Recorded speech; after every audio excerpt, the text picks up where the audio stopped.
it's not just one big reef like the name sort of suggests. It's actually made up of lots of little individual reefs that make up a network reef system. So today you're at a reef called Moore Reef, and this is just one of around about 3,000 reefs that do make up the Great Barrier Reef. So if you are planning on checking this off of your bucket list, you've only got 2,999 more to go, so good luck. Now all of this beautiful coral that you are looking at, it is all a living organism. Believe it or not, it is both a plant and an animal. So if you were to look at some coral under a microscope, you would find that it is made up of a colony of coral polyps. Now these guys pretty much look like upside down jellyfish, and they do have little tentacles which they use to feed. But they're not very good at it. They only bring in about 10% of their food that they need.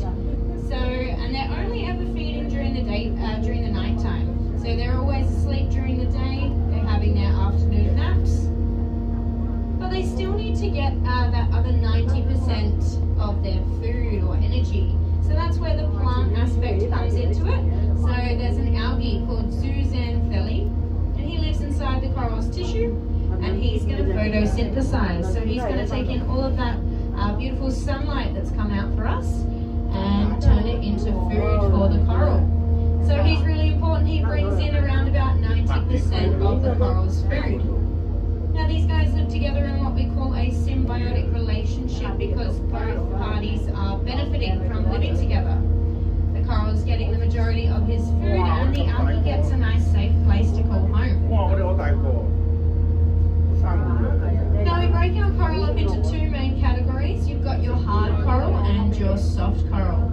And you're probably seeing a bit of a mix of both of those out there. Probably pretty easy to tell the difference between the two. Those hard corals are the ones that are pretty structurally solid and not really moving around too much. And the soft corals are the ones that are moving with that motion of the ocean, kind of waving back at you. So a few different types that you might be seeing. You might be seeing some branching or staghorn coral. So that's the one that looks like the little tree branches everywhere. Now this is a type of hard coral, and it's a really fast growing hard coral, hence why there's a lot of it. So they grow super fast to take up as much space as possible, but this does come at a cost. When you grow super fast like this, you will be quite brittle and easily broken. So you might also be seeing some broken branching coral out there, but it's nothing to be too alarmed about. It's kind of just what happens. Eventually that broken branching coral will form a bit of a limestone, and it's quite a good base for our baby corals to latch onto come their time and start their growth there. You might also be seeing some big rock-looking structures. These are what we call boulder coral, and quite the opposite, they are a very slow-growing coral, really strong and sturdy. We're also going past a patch of cabbage coral on the left-hand side, or that flat brown-looking coral.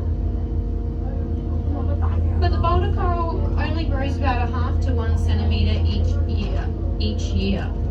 So when you find some of these really large structures out here of boulder coral, they're going to be hundreds and hundreds and hundreds and hundreds of years old. A really good telltale of how old living our reef really is. And then you might also be seeing some soft corals, so there's lots of that spaghetti coral everywhere. We got a shark on the left hand side there, white tip reef shark.